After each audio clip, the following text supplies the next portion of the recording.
अस्सलामुअलैकुम साथियों, हमारे यूट्यूब चैनल पर आपका इस्तकबाल है। साथियों, महाराष्ट्र के विधानसभा चुनाव में एमआईएम पार्टी ने 16 विधानसभा की सीटों पर अपने उम्मीदवार उतारे थे, जिसमें से महज सिर्फ एक सीट पर ही एमआईएम पार्टी को चुनाव में जीत मिल सकी। इसके बाद आज बैरिस्टर असदुद्दीन ओवैसी साहब ने औरंगाबाद के अंदर आकर महाराष्ट्र के चुनाव का वहां पर समीक्षा करी। उसके साथ साथ पूरे महाराष्ट्र में जहां जहां एमआईएम पार्टी चुनाव लड़ी थी, उन सीटों पर भी एमआईएम पार्टी ने समीक्षा करी है।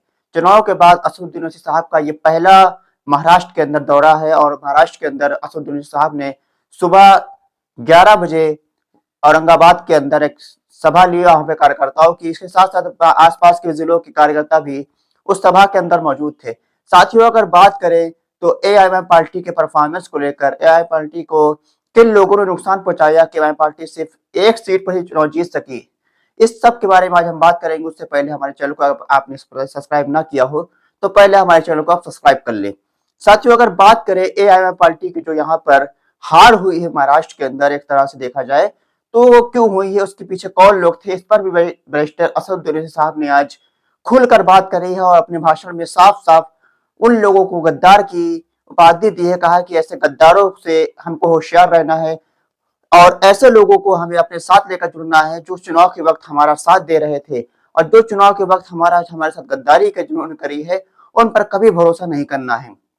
साथियों, बैरिस्टर असदुद्दीन ओवैसी साहब ने महाराष्ट्र के अंदर आज औरंगाबाद के अंदर ये भी कहा कि इम्तियाज जलील साहब को आगे बढ़ना होगा। इम्तियाज जलील साहब दलितों मुसलमानों के महाराष्ट्र के अंदर सबसे बड़े लीडर हैं। यह भी असदुद्दीन साहब ने कहा कि अगर किसी को भी इस बात पर शक हो तो वो आ जाए और इम्तियाज जलील आ जाए, एक जगह पर आ जाए और वो देखेंगे किसके साथ सबसे ज्यादा भीड़ है। उसे समझ में आ जाएगा कि दलितों मुसलमानों का सबसे बड़ा लीडर महाराष्ट्र के अंदर कौन है। साथियों, अगर बात करें महाराष्ट्र की 16 विधानसभा सीटों पर एमआईएम पार्टी यहाँ पर चुनाव लड़ी थी, जिसमें से महज सिर्फ एक औरंगाबाद की विधानसभा सीट एमआईएम पार्टी ने चुनाव जीत पाया।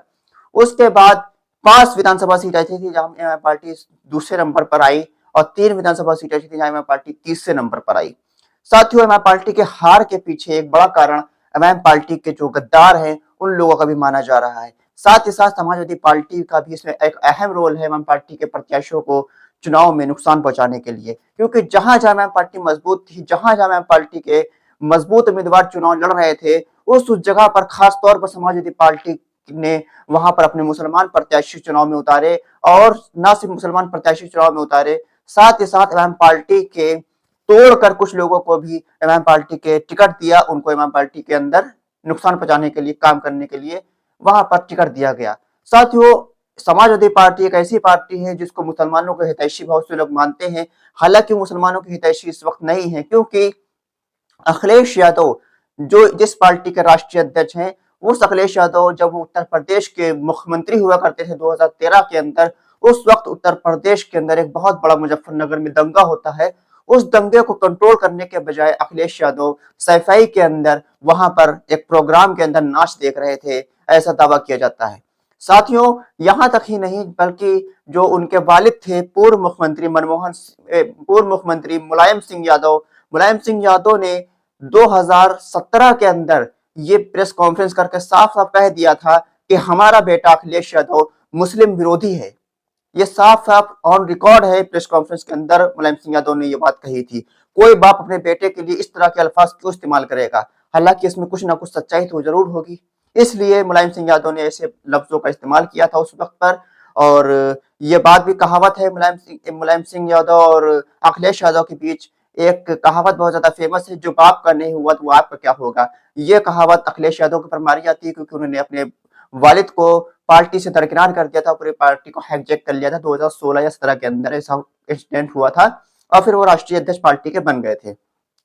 साथ हम बात करें एमआईएम पार्टी के बारे में तो एमआईएम पार्टी ने मालेगांव के अंदर जहां से जीत हासिल करी है, उस सीट पर भी एमआईएम पार्टी को हराने की पुरजोर कोशिश करी गई थी समाजवादी पार्टी की तरफ से। जी हाँ, समाजवादी पार्टी ने एक ऐसे उम्मीदवार को वहां पर टिकट दिया था जो एमआईएम पार्टी के मुफ्ती मोहम्मद इस्माइल कासमी साहब के वोट बैंक पर सेंध लगा सके।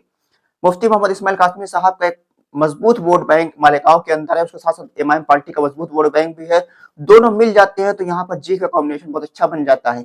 लेकिन समाजवादी पार्टी ने एक ऐसी चाल चली कि यहाँ पर मुफ्ती मोहम्मद इस्माइल कासमी साहब के वोट बैंक में सेंध लगाने के लिए उनके ही पुराने जो साथी हुआ करते थे या फिर उनके जो जिस तबके से वो आते हैं उस तबके से, उलमा के तबके से एक महिला को खड़ा किया गया और उस महिला ने तकरीबन 9,000 चिल्लर वोट लेकर मुफ्ती मोहम्मद इस्माइल कासमी साहब के वोट पर सेंध लगाई और एमआईएम पार्टी को यहाँ पर सिर्फ 162 वोटों से जीत हासिल हुई। जो 38,000 वोटों से पिछले बार एमआईएम पार्टी सीट पर चुनाव जीती थी, वो एमआईएम पार्टी सिर्फ और सिर्फ 162 वोटों पर चुनाव जीत सकी। तो साथियों, ये एमआईएम पार्टी को हराने की साजिशें हो रही थी। इस पर बैरिस्टर असदुद्दीन साहब ने आज क्या कहा है और साथ ही साथ एमआईएम पार्टी के गद्दारों को लेकर असदुद्दीन साहब ने क्या, तो हम आपको पहले सुनाते हैं बैरिस्टर असदुद्दीन साहब का वो बयान जिन्होंने आज औरंगाबाद के अंदर दिया है और खुलकर एमआईएम पार्टी के जो मुखालिफिन है, एमआईएम पार्टी के जो गद्दार है, उनको टारगेट किया है। साथियों, पहले हम सुनते हैं असदुद्दीन साहब का वो बयान। हम तमाम अभी जिंदा हैं, जिंदा रहेंगे। जो गद्दार थे वो मुर्दा हैं और मुर्दार रहेंगे इंशाअल्लाह। क्योंकि मेरा मानना यह है कि मैंने अपने मरूम फायद से सुना कि जो इलेक्शन में आपका साथ देता उसको जिंदगी भर उसको नहीं छोड़ना, और जो इलेक्शन में आपसे गद्दारी करता कभी उस पर भरोसा नहीं करना। अब जिसको जो देखिए, जिसका जितना ज़र्फ होता है ना उतना ही काम कर सकता है। ये ज़र्फ के मज़ाहिरे होते हैं, जिसका जितना ज़र्फ है उतना ही कर सकता काम, बेचारा उससे ज़्यादा नहीं कर सकता। उन्हें जिसमें आला ज़र्फी होती है, जिसका मकसद ये होता है कि भाई मेरी ज़ात के लिए नहीं, इज्तिमाइयत को मेरे को देखकर आगे बढ़ना है, तो हमको आगे बढ़ना है। मैं हमारे छोटे भाई इम्तियाज़ जलील साहब से भी कह रहा हूँ कि इम्तियाज़ जलील साहब, मुस्कुराओ मेरे दोस्त।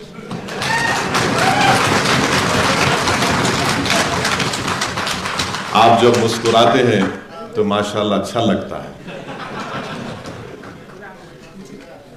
ये आसान बात नहीं है किसी के लिए कि 5 महीने में 2 इलेक्शन लड़ना।